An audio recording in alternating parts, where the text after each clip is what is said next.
काय दिसतंय 400 पार जातील, कारण की राम मंदिर सुद्धा त्यांनी बनवलेलं आहे आणि दररोज प्रत्येक भारतीय जनता पक्षाचे खासदार आमदार आपल्या मतदारसंघातील लोकांना रेल्वेत बसवून अयोध्येला घेऊन जात आहेत. 200 लोक असे आहेत व्हेरियस पॉलिटिकल पार्टीजचे जे लिस्टवर आहेत बीजेपी. जसं अशोक चव्हाण महाराष्ट्रामध्ये गेले असे 200 लोक आहेत ऑपोजिशनच्या पॉलिटिकल पार्टीजचे जे on the list of BJP आहे, जे आज न उद्या तिथे जॉईन करतील. मी आता 2024 ची निवडणूक डिक्लेअर झालेली आहे. भारतीय जनता पार्टीने डिक्लेअर केलंय की 400 पार. तर तुम्ही संपूर्ण देशभर फिरताय, त्या निवडणुकीचा अभ्यास करता, राज्यांचा तुमचा अभ्यास आहे. तुम्हाला काय वाटतं की भारतीय जनता पक्षाने आता इंडिया आघाडीच्या याच्यामध्ये कशा प्रकारचं चित्र असेल, काय दिसतंय? 400 पार जातील, कारण की राम मंदिर सुद्धा त्यांनी बनवलेलं आहे आणि दररोज प्रत्येक भारतीय जनता पक्षाचे खासदार आमदार आपल्या मतदारसंघातील लोकांना रेल्वेत बसवून अयोध्येला घेऊन जात आहेत. बघा, 2-3 गोष्टी याच्यावर मी बोलला. 200 लोक असे आहेत व्हेरियस पॉलिटिकल पार्टीजचे जे लिस्टवर आहेत बीजेपीचे. जसं अशोक चव्हाण महाराष्ट्रामध्ये गेले असे 200 लोक आहेत ऑपोजिशनच्या पॉलिटिकल पार्टीजचे जे on the list of BJP आहे, जे आज न उद्या तिथे जॉईन करतील. I am giving a very important information. त्या कोणत्या वेळेस कोणत्या लेवलवर काय फॉर्म्युल्यामध्ये त्यांना घ्यायचं ते बीजेपीचं डिसाईड झालेलं आहे. आणि 200 लोक इंडियामध्ये जवळपास 150 ते 200 लोक ते जॉईन करतील पूर्ण इंडियामध्ये. हा पॉइंट नंबर 1. आणि त्याच्यामुळे जे अपोजिशन पार्टीज आहेत त्याच्यामध्ये खूप मोठा विकनेस येईल. म्हणजे जर तुमचा अपोजिशन पार्टी स्ट्रॉंग नसल्या तर तुमची अर्धी निवडणूक तर तशी तुमच्या फेवरमध्ये येते. Point number 1. पॉइंट नंबर 2, धर्माचा उपयोग इथे केला जाऊन राहिलेला आहे ते आपल्याला स्पष्ट दिसतोय.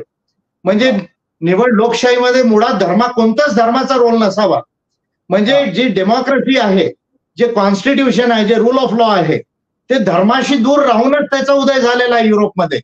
जर आपण मॅग्ना कार्टाच्या समोर जर मार्टिन लुथर किंगचं रिफॉर्मेशन बघितलं आणि त्याच्यानंतर फ्रेंच रेव्होल्युशन बघितलं, तिथून जर आपण बघत रशियन रेव्होल्युशन पर्यंत आलो, मध्ये ब्रिटिश रेव्होल्युशन आणि अमेरिकन रेव्होल्युशन बघितलं आणि मग आपल्या इंडियामध्ये जे आपण कॉन्स्टिट्यूशनला फ्रेम केलं, तर मुळात जे आहे धर्माला दूर करूनच डेमोक्रेसी आणि कॉन्स्टिट्यूशन आणि राईट्सचा जे आहे ते उदय झालेला आहे.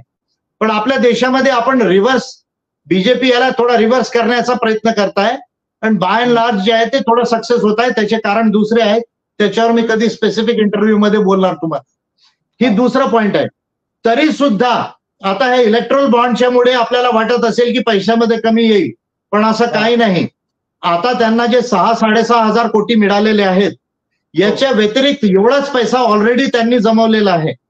म्हणजे ऑलमोस्ट ऑल 12,000 करोड रुपीज बीजेपीच्या जवळ आजही आहेत. आणि दुसऱ्या मीन्सने केवढा जमवतील हे वेळ सांगेल. तर पैसा त्यांना कमी होणार नाही. हा निर्णय आल्यानंतर सुद्धा पैसा कमी होणार नाही, कारण आपण इलेक्शन फंडिंगचा मेथड चेंज नाही केलं देशामध्ये.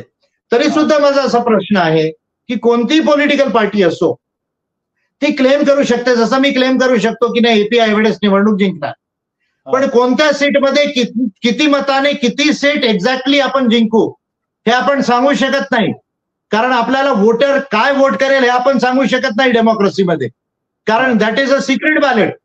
आणि जर बीजेपी असं क्लेम करते की अबकी बार 400 पार, मागच्या वेळेस अबकी बार 350 पार आणि जवळपास तेवढ्याच सीट जर येत असतील, याचा की ईव्हीएम मध्ये जे मॅनिप्युलेशन त्यांनी करून ठेवलेलं आहे त्याचं कॅल्क्युलेशन त्यांच्याजवळ आहे.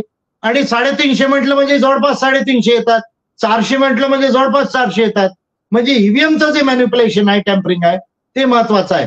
आणि म्हणूनच मी जी प्रोसिजर केलेली आहे याला थोडासा चेक येईल 50%. आणि म्हणून जशी निवडणूक समोर जाईल आपण बघू की फिगर कशी चेंज होतात बीजेपीची.